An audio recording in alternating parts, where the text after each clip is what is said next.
ಜಗದ್ಗುರು ಆದಿ ಶಂಕರಾಚಾರ್ಯರಿಗೆ ಸಾಷ್ಟಾಂಗ ನಮಸ್ಕಾರ.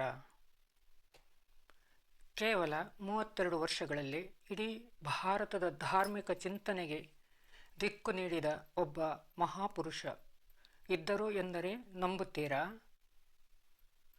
ಅವರು ಜಗದ್ಗುರು ಆದಿಶಂಕರಾಚಾರ್ಯರು.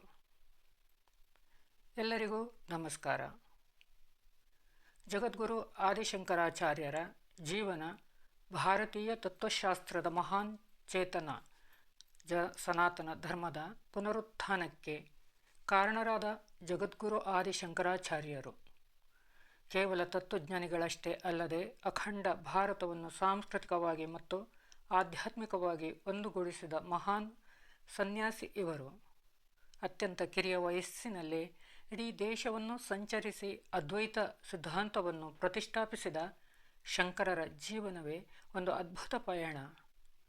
ಆದಿಶಂಕರಾಚಾರ್ಯರು ಕ್ರಿಸ್ತಶಕ 8ನೇ ಶತಮಾನದಲ್ಲಿ ಕೇರಳದ ಪವಿತ್ರ ಪೂರ್ಣಾ ನದಿಯ ದಂಡೆಯ ಮೇಲಿರುವ ಕಾಲಡಿ ಎಂಬ ಗ್ರಾಮದಲ್ಲಿ ಜನಿಸಿದರು. ಶಿವಗುರು ಮತ್ತು ಆರ್ಯಾಂಬೆ ದಂಪತಿಗಳ ಪುತ್ರರಾಗಿ ಜನಿಸಿದ ಇವರು ಬಾಲ್ಯದಲ್ಲೇ ಅಸಾಧಾರಣ ಪ್ರತಿಭೆಯನ್ನು ಹೊಂದಿದ್ದರು.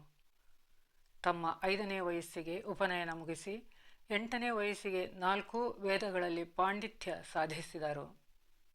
ತಾಯಿಯ ಅನುಮತಿ ಪಡೆದು ಕೇವಲ 8 ವರ್ಷದ ಪ್ರಾಯದಲ್ಲೇ ಸನ್ಯಾಸ ದೀಕ್ಷೆ ಪಡೆದದ್ದು ಅವರ ವೈರಾಗ್ಯಕ್ಕೆ ಸಾಕ್ಷಿ.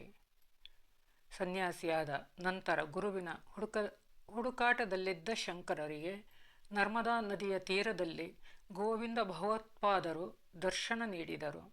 ಅವರ ಶಿಷ್ಯರಾಗಿ ವೇದಾಂತದ ಗಹನವಾದ ರಹಸ್ಯಗಳನ್ನು ಅರಿತುಕೊಂಡ ಶಂಕರರು ಮುಂದೆ ತಮ್ಮ ಗುರುವಿನ ಆಜ್ಞೆಯಂತೆ ಕಾಶಿಗೆ ತೆರಳಿ ಧರ್ಮ ಪ್ರಚಾರದ ಕಾರ್ಯದಲ್ಲಿ ತೊಡಗಿದರು.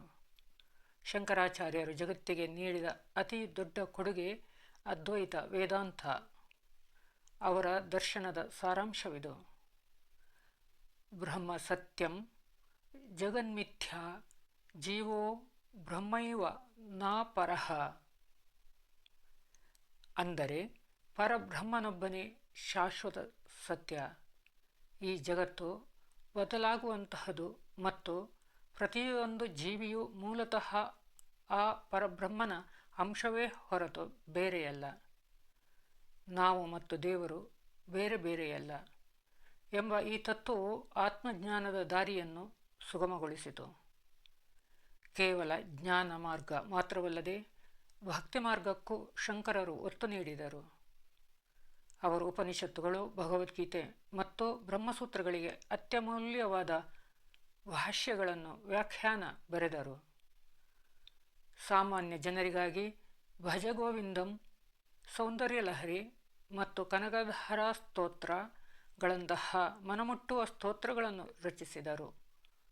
ಅವರ ನಿರ್ವಾಣ ಷಟ್ಕಂ ಇಂದಿಗೂ ಸಾಧಕರಿಗೆ ದಾರಿದೀಪವಾಗಿದೆ. ಧರ್ಮವನ್ನು ವ್ಯವಸ್ಥಿತವಾಗಿ ರಕ್ಷಿಸಲು ಅವರು ಭಾರತದ 4 ದಿಕ್ಕುಗಳಲ್ಲಿ 4 ಮಠಗಳನ್ನು ಸ್ಥಾಪಿಸಿದರು. ದಕ್ಷಿಣದಲ್ಲಿ ಶೃಂಗೇರಿ ಶಾರದಾ ಪೀಠ, ಪಶ್ಚಿಮದಲ್ಲಿ ದ್ವಾರಕಾ ಕಾಳಿಕಾ ಪೀಠ, ಪೂರ್ವದಲ್ಲಿ ಪುರಿ ಗೋವರ್ಧನ ಪೀಠ, ಉತ್ತರದಲ್ಲಿ ಬದರಿನಾಥ ಅಥವಾ ಜ್ಯೋತಿರ್ಮಠ. ಈ ಮಠಗಳು ಇಂದಿಗೂ ಭಾರತದ ಆಧ್ಯಾತ್ಮಿಕ ಶಕ್ತಿಯ ಕೇಂದ್ರಗಳಾಗಿವೆ.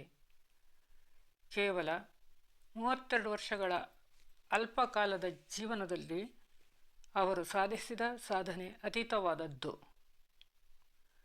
ಕೇರಳದಿಂದ ಹಿಮಾಚಲದವರೆಗೆ ಪಾದಯಾತ್ರೆ ಮಾಡಿ ಸನಾತನ ಧರ್ಮದ ಜ್ಯೋತಿಯನ್ನು ಬೆಳಗಿದವರು ಅವರು. ಆತ್ಮಜ್ಞಾನವೇ ಜೀವನದ ಪರಮಗುರಿ ಎಂದು ಸಾರಿದ ಆ ಜಗದ್ಗುರುಗಳಿಗೆ ನಮ್ಮ ಅನಂತ ನಮಸ್ಕಾರಗಳು. ಇಂತಹ ಮಹಾನ್ ಜಗದ್ಗುರು ಆದಿ ಶಂಕರಾಚಾರ್ಯರ ಸಂದೇಶ ಇಂದಿಗೂ ನಮ್ಮ ಬದುಕಿಗೆ ದಾರಿದೀಪ. ಇಂತಹ ಧಾರ್ಮಿಕ ತಾತ್ವಿಕ ವಿಷಯಗಳು ನಿಮಗೆ ಇಷ್ಟವಿದ್ದರೆ ನಮ್ಮ ಚಾನಲ್ಗೆ ಸಬ್ಸ್ಕ್ರೈಬ್ ಮಾಡಿ. ಶಂಕರಂ ಶಂಕರಾಚಾರ್ಯಂ ಕೇಶವಂ ಬಾದರಾಯಣಂ.